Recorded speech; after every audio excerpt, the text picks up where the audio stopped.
Il y a des silences plus lourds que les cris. Des solitudes plus bruyantes que la foule. Et des épreuves si profondes, qu'aucun mot humain ne peut les expliquer. Aujourd'hui, nous parlons d'une femme. Une femme choisie. Une femme pure. Une femme seule face au regard du monde. Mariam bin Imran. Que la paix soit sur elle. Si ce type de récit profond, spirituel et intemporel te parle, abonne-toi dès maintenant à cette chaîne. Ici, on raconte des histoires qui réveillent le cœur, pas seulement l'esprit. Dans le Coran, Allah ne parle pas de Mariam comme d'une femme ordinaire.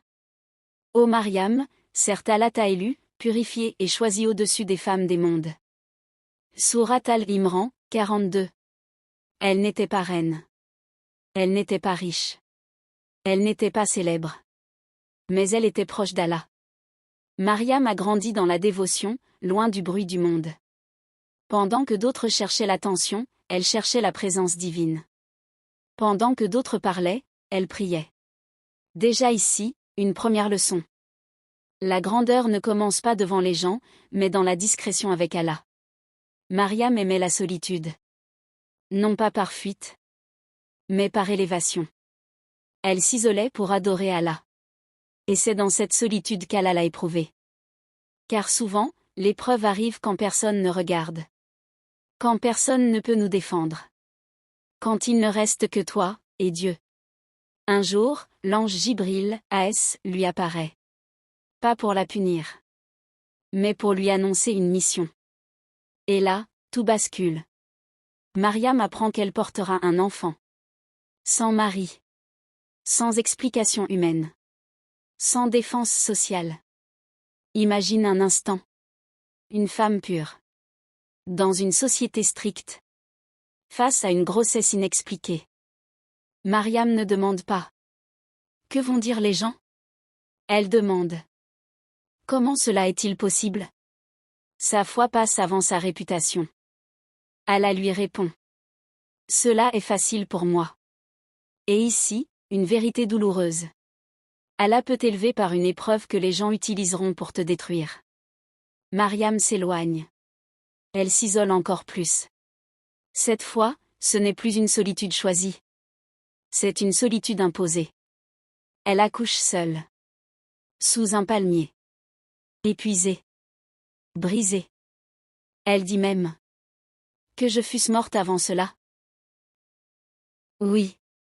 Même les plus pieux peuvent atteindre un point de faiblesse. La foi n'empêche pas la douleur. La piété n'annule pas les larmes. Et Allah ne la blâme pas. Allah la soutient. 5. L'honneur après l'humiliation, 2 minutes. Quand Mariam revient vers son peuple avec l'enfant, les regards sont durs. Les mots sont violents. Mais Allah lui ordonne de se taire. Pourquoi? Parce que parfois, ta défense ne doit pas venir de ta bouche, mais de Dieu. Et le miracle se produit. L'enfant parle. Issa, AS, défend l'honneur de sa mère. En un instant, Allah transforme. La honte supposée en honneur éternel. L'accusation en preuve. La solitude en élévation. Mariam, AS, nous enseigne. Que tu peux être pur, et mal jugé. Que tu peux être proche d'Allah, et incompris. Que tu peux être seul, mais jamais abandonné par Dieu. Si aujourd'hui, tu souffres en silence.